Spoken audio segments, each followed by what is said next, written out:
Hello everyone and welcome back to my channel. If you're new here, I'm Emma and this is Sketchy Ed, where I discuss and review all things dark, creepy and disturbing. In today's video, I'll be reviewing the Shudder original film, Spiral. Released in 2019, this tense psychological horror was directed and co-produced by Canadian filmmaker Curtis David Harder. Exploring the themes of homophobia, trauma, paranoia, creepy neighbors and cults, Spiral plays out like your standard horror film, but with a fresh new perspective, told through the lens of a gay man living in the 90s. The film follows same-sex couple Malik and Aaron, who move to a small town in search of a better quality of life to raise their teenage daughter Kayla. However, all is not as it seems as Malik starts to uncover the town's sinister secrets. What I really liked about this film was our main protagonist Malik, played by Jeffrey Bauer Chapman. Bauer Chapman's performance was solid, and I loved his portrayal of Malik, this out and proud gay man who has this infectious energy and warm vibe.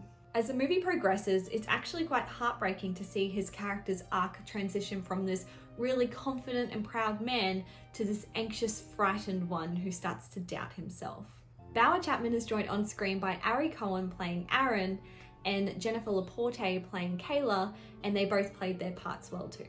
I really liked Malik and Kayla's relationship in particular. It felt playful and genuine. Although this film centers around this family, these two other characters did feel underdeveloped. I didn't feel a connection to them, and Aaron's character in particular didn't really have a strong presence in this film. Outside of the family unit, we have Lachlan Monroe and Chandra West playing married couple Marshall and Tiffany. They're overly sweet neighbors that Malik grows suspicious of. They did a great job portraying these shady, kind of too nice characters, and they definitely made me feel uneasy. This film also has some effective disturbing imagery towards the end of the film and features a cult. I don't know about you, but if it's got a cult, sign me up. So before I go on, I need to address the elephant in the room. There's been so many people comparing Spiral to Jordan Peele's Get Out. Specifically, that this is a social commentary on homophobia in a similar way that Get Out explores racism and cultural appropriation. In Spiral, we have our protagonist Malik, who suffered severe trauma in his past, being victimized because of his sexual orientation.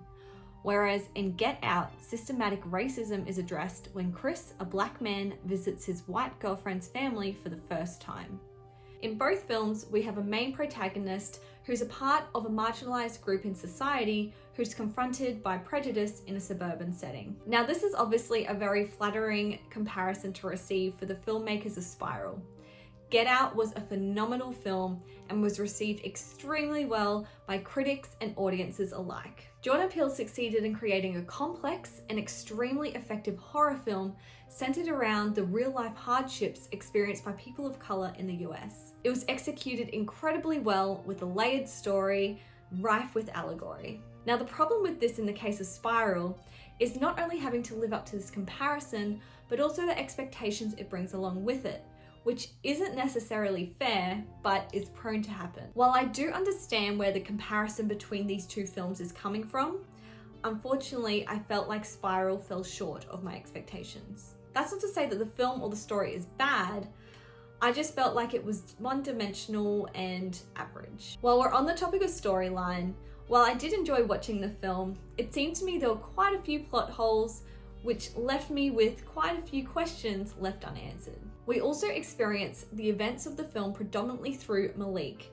who turns out is a bit of an unreliable narrator. As an audience member, we're left questioning what's real and what's a figment of Malik's imagination. Is this actually happening, or is it a manifestation of trauma? Unfortunately, this film's attempt at this comes off as messy and weak. There's also some supernatural elements that are thrown into the mix, a confusing decision, which kind of just feels like an attempt to add in some cheap scares. I know that it feels like I've just had negative things to say, but this truly wasn't a bad film. While I did enjoy watching this, I just had high expectations of where this was going to go, and ultimately it just felt underdeveloped and mediocre. However, I really enjoyed the ending, especially the film's epilogue, which I thought was a really cool way to tie it all in. Now it's time for my final overview and score. With a strong lead and exciting premise, Spiral is a tense psychological horror addressing a myriad of themes with an emphasis on homophobia and trauma. While I personally think it was great and long overdue to see queer representation in a horror film, I ultimately felt like it was a missed opportunity to explore this on a deeper level. There's a lot of comparisons between this and Get Out, and unfortunately, it's to Spiral's detriment. The story is shallow and one-dimensional, and many viewers will be left with many questions left unanswered. However, with all that being said, I do still think that this film is worth a watch. It's got some great characters and performances, some creepy moments, and a moody, stirring atmosphere. It certainly wasn't a bad film, it just wasn't a really great one either. I give this film a score of 6 out of 10. If you've seen Spiral, I'd love to hear what you thought in the comments below. I'd really love to see what your guys' opinions were on this. I actually had a kind of hard time making a review for this. I had to kind of sit on it for a few days, mull over my thoughts, work through them, and I just want to know if anyone else felt the same. Also, on a side note, did anyone else think the sound levels were unstable? I kept having to turn the volume up and kept having to turn it back down again. I don't know, very weird. Anyway, I hope you enjoyed this review. If you did, give it a thumbs up and don't forget to subscribe. Thank you guys so much for watching. I'll see you guys next week. Bye.